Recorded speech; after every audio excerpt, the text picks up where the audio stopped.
Once every few years, we are blessed with a new season of Castlevania, and after what felt like an eternity, Season 3 is now upon us. Season 2, in my opinion, was one of the best seasons for any show that I've ever seen. It had everything I could wish for: awesome characters, lots of action, interesting lore, great jokes, and an amazing conclusion that left me satisfied, yet wanting more. But with the death of Dracula happening so early on in the series, can any follow-up seasons live up to the high standards Season 2 set in place? I'm Hailey from Cartoon Universe, and I'm here to answer that question with my review of Castlevania Season 3. Netflix was kind enough to let me review the season early, just as I did with the previous one, and I'll not be spoiling anything major that happened, although here's a small spoiler warning. If you enjoy this review, please consider subscribing. It means a lot. Now without further ado, let's get started. As mentioned prior, Season 2 ended with the death of Dracula, which is only managed with the combined efforts of his son Alucard, the speaker magician Sypha, and the last of the Belmonts, Trevor. But now our three heroes have split, with Alucard guarding both his father's castle and the Belmont hold, and Sypha and Trevor traveling out into the world for more adventure. It's perhaps then fitting that the other major players from Season 2 are also split up this time around. Last season, Isaac was abruptly transported away by Dracula so he would not be harmed, and Carmilla took Hector as prisoner on her way back to her own castle in Styria. But that's not all. Just like in Season 2, we are treated to quite a few new characters, all of whom get scenes dedicated to exploring their motivations and backstories. The ones that stand out to me the most are of course Carmilla's vampire sisters. Just look at these beautifully designed vampire ladies. I don't know about you, but getting to be a part of a group of vampire women trying to seize power sounds like a dream. Additionally, I also ended up liking Count Saint Germain quite a bit, but I can't say too much about him without spoiling things. So almost immediately, it's evident that the show has a ton to juggle this season, and for the most part, it does it quite well. With 10 episodes, the show is able to dedicate time for new and old characters alike. But like with the last season, I felt that this season struggled with pacing issues, especially when I watched Season 3 the first time around. Almost all the action tends to happen at the very end, specifically in the last 2 episodes. I feel like this is even more of an issue this time, with the only character getting real fight scenes not in the first or last 2 episodes being Isaac. In general though, Isaac had an excellent season, where he was not only the one with the most interesting development, but also was the only character we really got to see journeying from one country to another in an attempt to get his revenge. The same cannot be said for the other characters of the show. Trevor and Sypha find themselves in Lindenfield, which is a minster town, and they end up staying there the entire season. Some interesting things do happen to them, but I wouldn't say they had too much to do. But speaking of Trevor and Sypha, I don't think it's too much of a spoiler to say this, but as it was in the video games, they are now a couple. And they can be pretty cute together. Sypha knows how to get Trevor to do what she wants, and Trevor can never resist. Yet I can't help but feel that critical moments in their relationship were not shown. Sure, it did seem like they were getting along really well at the end of Season 2, but for most other relationships it would be crazy if we got a month time skip between seasons and then 2 characters were suddenly together without showing when it really happened. Perhaps since the games already established this relationship, they didn't feel the need to have it be more of a slow burn, but it was still a bit of a surprise nonetheless. Alucard is also another character that didn't really end up doing much this season. For the most part, we see him training Tsumi and Taka, 2 young vampire hunters that want to learn to protect their people. Despite it being only a month since his friends left him, he's become a very lonely man, and to keep himself occupied, Alucard agrees to train them. And Alucard is just great. Some of my favorite jokes and moments in the season happen because of him. Those we have seen before with this character, get ready for some angst. I'm not normally one to do this, but I do think I should warn you that some very traumatic things happen to a few characters.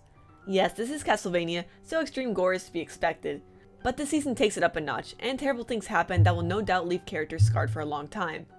And this means that no character is safe. While this show is not afraid to have some characters be LGBT, they are not guaranteed to have a happy ending or be safe from harm. But along with the things that make this animated show not for children, the show gets downright crazy. I'm talking about weird space and time stuff that honestly felt like it came out of left field. But apparently, this is not unheard of for the franchise, so I shall give it a pass. If anything, maybe we got a glimpse at the bootleg multiverse Castlevania showrunner has been talking about. I could totally be wrong about this though, so don't take my word for it. Something I really wish I could comment on more is the references this season makes to the games. Sadly though, I'm nowhere near being an expert on Castlevania, although I have played through a good portion of Symphony of the Night, which I'm loving, but I got stuck and I totally forgot what I was doing, so I might just end up restarting. But I'm sure that there are going to be a ton of nods to the games for longtime fans. At the very least, I can say that Trevor's dashing new outfit has him looking more like how he did in Curse of Darkness. Maybe by next season I'll play more of the games, but don't hold your breath for that. But one thing that I've always loved about the Castlevania animated series is that it's enjoyable for both old and new fans alike. Things are never confusing to the point where you need to have some context from the video games to understand what is happening, yet knowing the references makes things so much more fun. Every adaptation should be like that, if you ask me. At the same time, I also love how the show is never afraid to take plot lines and characters in totally new directions from what happened with them in the games. This might make theory crafting a bit tricky, as people will have trouble guessing anything that ends up happening, but to me, if things happen exactly the way they did in the games, there's not too much reason to make an animated show. And from the looks of things, nothing is going down exactly like how they did in the games. In fact, a ton of important characters this season are brand new to the series, so honestly, anything can happen. And that really excites me. Speaking of the games, I've heard a critique of the series being that religion is generally presented as a bad thing, and members of the church are pretty much all corrupt. This is different than the games that focus on showing humanity's corruption as a whole. This kind of thing happens again this season with the Priory, but there are also many non-religious humans that end up doing terrible things, so at least there's a bit more balance this time around. What is not balanced this season is the lack of vampire action. I mean, come on, we just got introduced to 3 new vampire ladies, one of which is super buff. Yet they do a lot of talking. Season 2 had so many amazing fight scenes with vampires in them, so of course I am missing that. With that being said, Season 4 better happen, not just for the vampire ladies, but also because there's a lot left open this season, which is in stark contrast to the feeling of conclusion I got at the end of Season 2.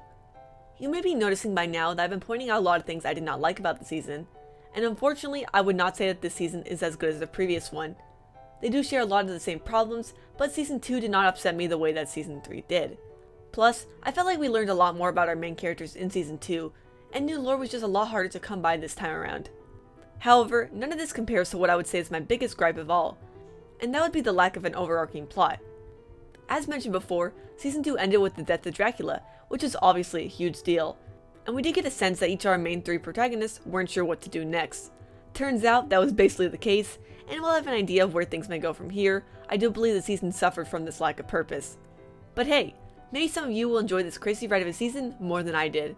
On the bright side, the animation is as great as ever, and the few fight scenes we did get were glorious. So of course, I'm still going to say that we need a Season 4, and that Season 3 is worth checking out for anyone that has already seen the previous 2. There is now so much left unanswered that Netflix better renew the show if it hasn't already. I just want to see all my favorite characters happy. I hope that's not too much to ask. So for those of you watching when the season has aired, what did you think of it? Was it worth the wait? And are you as excited for more as I am? Let me know in the comments and tell me which character you'd like to see more of. I've been a big fan of Hector since we met him in the show, and I'm very anxious to see what happens with him next. If you enjoyed this review and would like to see other reviews I have made, check out the playlist for my reviews. And if you want to help support the channel, consider becoming a patron. Thank you for watching and have an animated day.